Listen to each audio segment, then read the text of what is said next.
Hi guys, it's Feedin here, creator of TinyKeep, and this is my first video of a multi-part series of updates on TinyKeep's game AI.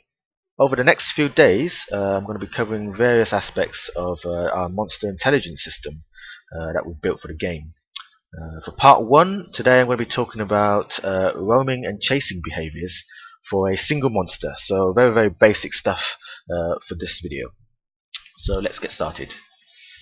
Okay, so if you direct your eyes to the bottom right of the screen, you can see a little purple skeleton that's currently running around our little dungeon here.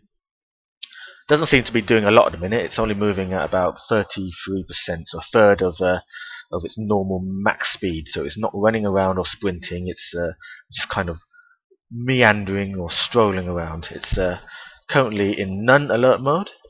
So it can't see me, it can't smell me or hear me. It's not suspicious at all.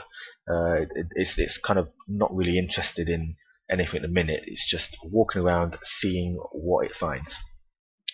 Now it's doing this by following a series of waypoints.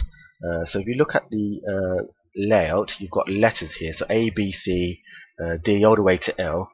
These are the waypoints for its pathfinding graph. And what it does is it randomly selects a node and tries to get there via the shortest path. So that's pretty much it for the roaming around or patrolling. Okay, so let's try and aggravate the monster a little bit.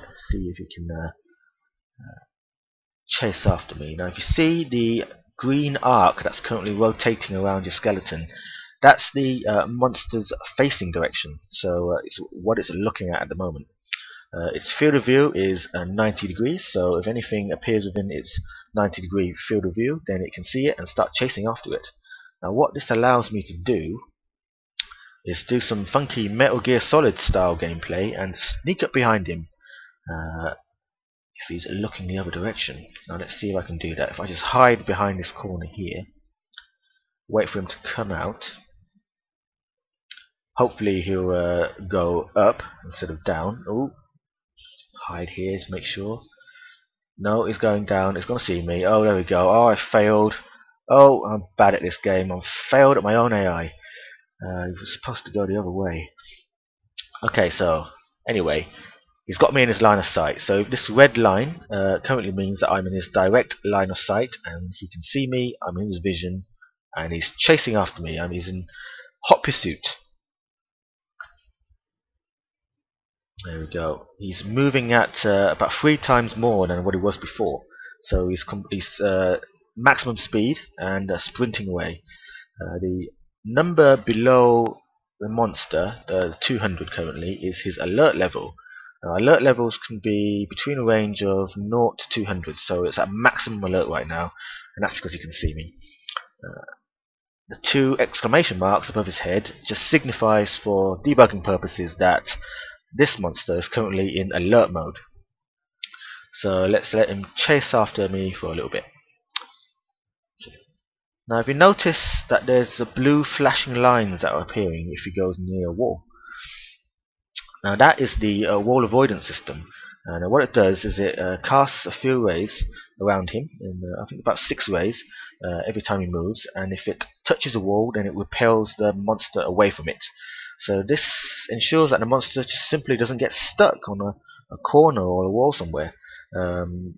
Remember those old games where the AI is absolutely terrible, and all the baddies used to get stuck on walls and doorways and other obstacles, and you wonder how companies release games with such bad AI. But there we go. It's a pretty good system. It pretty much guarantees the fact that no monsters will get stuck anywhere as long as the level design is sensible enough. So, wall avoidance system and line of sight. Now, you might have noticed that the player is leaving behind a trail of these circles. Now, I like to call this the smell trail. So, it's leaving behind little bits of smell. And these smells kind of disappear over time. So you see the trail is kind of disappearing at the tail end there, and that's because smells can decay after a while. Now, what this allows you to do is monsters can now follow your smell trail even if they can't see you. Now currently the red line shows that the monster has me in his direct line of sight, so he has no need to follow a trail. But if I go a little bit further, so if I get a little bit more distance on him, cut off his line of sight like he'll do here, and he'll follow the trail. So the line turns green and he starts targeting the little smell trails that I've left behind instead of myself, and that's the following system. Oh, there we go. He's done it again. No. See, what we have here is the smell is disappeared and he can't smell it anymore. So he's back onto roaming mode. Now if I just get his attention again, there we go. Just see this a little bit more. There we go. The green line is now following the smell trails. So the benefit for the system is that I can kind of go around a corner and try and be clever, and he'll still be able to follow me. The great thing is that we don't need any sophisticated or expensive pathfinding algorithms or planning, or the monster doesn't really need to have an internal knowledge of the dungeon's interior at all. You've done all the hard work by laying a trail for him, so you've pretty much done the pathfinding yourself. All the monster has to do is follow the trail. So that's a pretty elegant solution to the problem.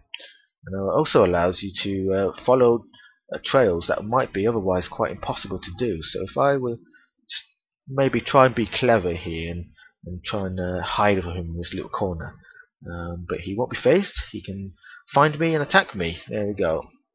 So that kind of looks like pretty realistic and intelligent behavior. You know, they're able to follow your smell or sound, if you like, and find you and attack you.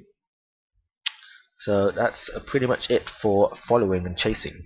Now if I can just quickly get a little bit more distance away, so that the monster can neither see me nor smell me, because the trail has disappeared so far ahead of him that he has no longer any path to follow. Ooh, no, he's still got my smell. Oh, there we go. So now you can see his alert level is counting down, and when it reaches 0, he'll be back onto roaming mode. So he looks around for a bit and decides that he's given up and can't find me anymore. So now he's back to just wandering aimlessly around the dungeon looking for new prey. So that's pretty much it. Roaming around the dungeon, chasing after you, and chasing after trails. And that's pretty much it. So I hope you enjoyed the video so far. It's a pretty simple behavior, I know, but it forms the basis of all the complex behaviors that we'll be covering in the future. So over the next few days, I'll be posting the second, third, fourth, and fifth parts of this AI series, which will be covering things like fleeing and retreating, group tactics, and even rivalry between monsters. So all the exciting bits that hopefully will make this game stand out, and it's really our selling point of the game, to have really intelligent monster AI that works really realistically, and makes the game a little bit more exciting. So there we have it.